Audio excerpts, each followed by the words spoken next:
नमस्कार मंडळी, मी कल्पना. तुमचं आपल्या कुक विथ कल्पना चॅनलवरती स्वागत. आज आपण बनवणार आहोत मटन खिमा. त्यासाठी लागणारं साहित्य बघूया. आपण मटन खिमा घेतलाय 1 किलो, मटर घेतलाय, अख्खा गरम मसाला घेतलाय, मीठ घेतलंय, तेल घेतलंय, बारीक चिरलेला कांदा घेतलाय, दही आहे, आलं लसूणची पेस्ट आहे, कोथिंबीर आहे बारीक चिरलेली, टोमॅटोची प्युरी आहे, मसाले घेतलेत. मसाल्यामध्ये आपण हळद घेतले, धनापूड घेतले, गरम मसाला आहे, तिखट मसाला आहे, हा किचन किंग मसाला आहे, जिरा पावडर आहे आणि कस्तुरी मेथी आहे. चला तर आपण रेसिपीला सुरुवात करूया. कढईत तेल घातलंय, तेल तापलेलं आहे. आता त्यात आपण बारीक चिरलेला कांदा घालू. त्यासोबतच आपण अख्खे गरम मसाले टाकूया.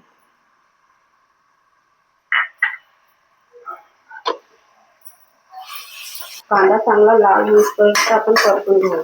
कांदा लाल झालेला आहे, आपण त्यात आलं लसूणची पेस्ट टाकू. तुमची पेस्ट चांगली परतून झालेली आहे, आपण टोमॅटोची प्युरी टाकू. टोमॅटोची प्युरी चांगली तेल सुटेपर्यंत शिजवून घेऊ. कांदा टोमॅटोची प्युरी चांगली शिजवून तेल सुटलेलं आहे, आपण त्याच्यामध्ये मसाले टाकू. मसाले चांगले परतून घेऊ.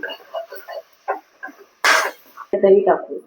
आपण खिमा टाकून चांगला परतून घेऊ.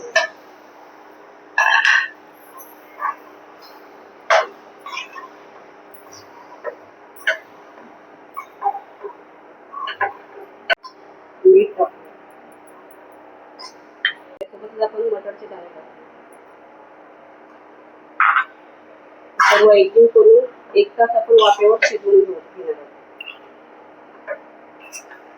झालेला आहे, खिमा शिजून रेडी आहे. कोथिंबीर टाकून गार्निशिंग करून घेऊ. चला तर आता प्लेटिंग करूया.